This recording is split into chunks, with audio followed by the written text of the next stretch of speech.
Hello, hello. Hey.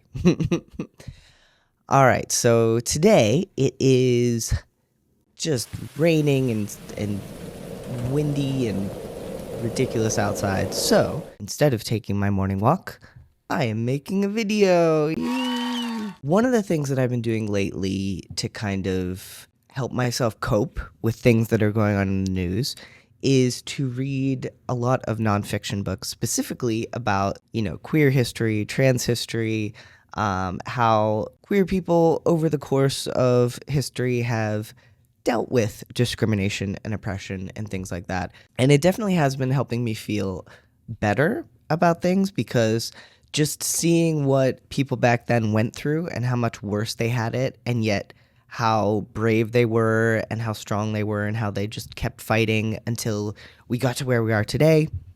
I recommend it. Very good for morale. But yeah, so the book that I just finished reading is a pretty famous one called Stonewall by Martin Duberman, and I wanted to talk a little bit about it in case anyone else is interested in reading books about queer history. So yeah, so this book, I was expecting just like your typical, these are the events that happen, blah, blah, blah, blah. But it's actually a really interesting and kind of, it's almost a blend between your typical history nonfiction book and a memoir, because the book starts off, wait, let me find, yeah, so the book starts off with a page that just says, the cast. And it goes through, yeah, Darla, and it goes through 1, 2, 3, 4, 5, 6. Yeah, 2, 4, 6. Yeah. So it goes through 6 people: Craig, Yvonne, Carla, Sylvia, Jim, and Foster, who basically we follow them through their lives up until Stonewall and the following year. What do you have? Yeah, so we follow them. We start out with their childhoods. That sounds weird, but we start with their childhoods. We look at their childhoods, we look at their teenage years, we look at their young adulthood, and then we look at them in the years leading up to Stonewall, what was happening, because all of them were at Stonewall. Well, obviously, that's what connects them. And then what they did afterwards, and for the first Pride March that happened 1 year after. If you don't know much about Stonewall, basically the Stonewall Inn was a queer bar, essentially. And one thing I didn't know before reading this book was that a lot of the queer spaces back then, a lot of the queer bars were run by the mafia. Which, not the mob was not associated with queer people. It was just a way for them to make money. Like, oh, here's another illegal thing that we can do to make money. So that was a thing that I didn't know before. But in any case, it was pretty standard back then for queer bars to get raided and the employees to get taken away and spend the night in jail, and then the next day go back to, their normal lives. But one night there was a raid on the Stonewall, which was, I think, perpetrated by federal agents instead. And it ended up being a huge thing where they could tell okay, this is different. This is bigger. They are taking us away. And some of the, there were a lot of, it's hard to know what terminology to use because the book and the people themselves call themselves transvestites, but essentially trans women basically started resisting, and one thing led to another, and it turned into a riot. And it ended with this crowd of queer people chasing the cops back into the Stonewall, and the cops were barricaded in there, and people were throwing things at them and trying to light the place on fire. It got very wild. And that was kind of the catalyst for a lot of people joining the movement, because suddenly there was this, it was huge news at the time, obviously. And then a year after that, they had the commemoration of what happened at Stonewall with the first Pride March. And it was meant to be a march asking for equal rights for queer people and things like that. Yeah, so it's a very interesting story, and very interesting to learn about even back then, and this story takes place mostly in the 60s and then the very early 70s, because 1970 was when the first Pride happened, according to this. But yeah, Stonewall was in 1969, I believe. Yeah, June 28th, 1969. Yeah, so most of this book takes place in the mid to late 60s. And it was interesting to know that there were quite a lot of, even before the Stonewall riots, there were a lot of, not a lot, but like there were a fair amount of queer organizations. Some of them were more social, some of them were more political, and a lot of them called themselves homophiles, which is a nice term. Like rather than homosexual, homophile, kind of connecting it more to love than sex, which is nice. But yeah, there were a lot of organizations back then.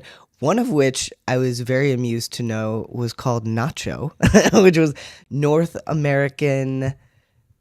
It was the North American Conference of Homophile Organizations. Yes. But yeah, it was called Nacho.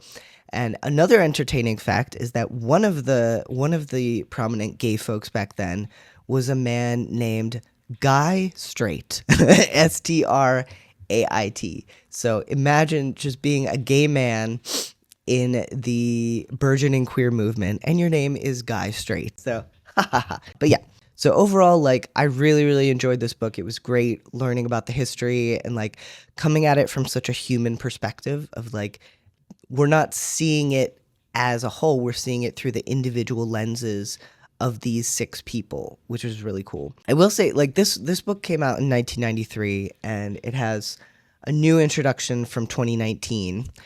But there are certain things in it that I can point at and be like, yes. 1993. Specifically, one of the things that troubled me a little bit is, so most of the people that this book centers around started their sexual experiences quite early. One of the things that disturbed me a little bit was how the author described situations of these people as children having sexual encounters with adults. Like, there is one situation, and not the fact that it happened, because that is what happened to them, but the fact that, like, he describes when one of the characters is 10 years old, their teacher does things with them in the backseat of a car.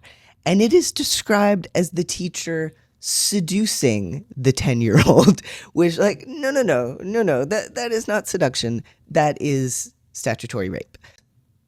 But yeah, so that's one of those things where I'm like, oh, maybe you should phrase that a different way. But yeah, aside from that, very interesting, very good book. I recommend it if you want to learn some more about Stonewall and what actually happens.